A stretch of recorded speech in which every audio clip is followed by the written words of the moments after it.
राजकीय क्षेत्रात काम करणाऱ्या सावित्रींचा सन्मान. धनगर प्रतिष्ठान महाराष्ट्र राज्य पुरस्कृत धनगर प्रतिष्ठान महिला मंडळ ठाणे यांच्या वतीने जागतिक महिला दिनानिमित्त राजकीय क्षेत्रात काम करणाऱ्या धनगर समाजातील सावित्रींचा सन्मान करण्यात आला.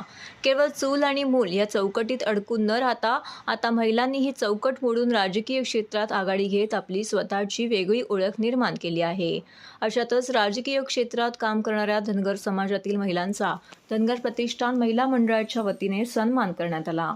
यामध्ये शिवसेनेच्या माजी नगरसेविका विशाखा खताळ, भाजप ठाणे नवी मुंबई सहसंयोजिका उज्ज्वला गलांडे, शिवसेना उद्धव बाळासाहेब ठाकरे पक्ष शाखा संघटिका अनिता हिलाळ, शिवसेना उद्धव बाळासाहेब ठाकरे शिक्षक सेना महिला अध्यक्षा शोभा गरांडे, भाजप भटक्या विमुक्त आघाडी ठाणे शहर जिल्हा महिला अध्यक्षा वर्षा माने, शिवसेना उपविभाग प्रमुख अनिता धानपुणे, शिवसेना शाखा संघटिका माधवी बारगीर, यशवंत सेना ठाणे जिल्हा महिला अध्यक्षा ज्योती भंडारे, सार्वभौमिक मानवाधिकार संघटनेच्या महासचिव पूनम भरकडे इत्यादी महिलांचा सन्मान करण्यात आला. तसेच शासकीय सेवेमध्ये 25 वर्ष पूर्ण केल्याबद्दल नीता राजेश वारे यांचा विशेष सन्मान करण्यात आला.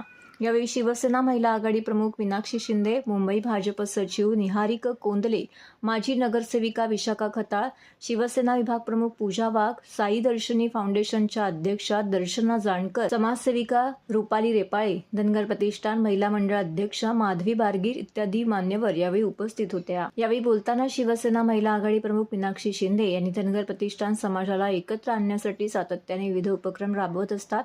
महिलांना प्रोत्साहन देण्याचं काम हे प्रतिष्ठान करत आहे.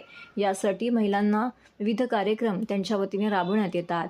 राजकीय महिलांचा सन्मान करण्याची संकल्पना कौतुकास्पद आहे, अशा शब्दात मीनाक्षी शिंदे यांनी प्रतिष्ठानच्या कामाचं कौतुक केलं. कार्यक्रम यशस्वी करण्यासाठी महिला मंडळाच्या सचिव गायत्री गुंड, उपखजिनदार सुषमा बुधे, सल्लागार रतन विरकर, सदस्य राजश्री भादेकर, सुजाता भांड, मनीषा शेळके, सीमा कुरकुंडे, अमृता बुधे, वंदना वारे इत्यादी महिलांनी विशेष परिश्रम घेतले. आज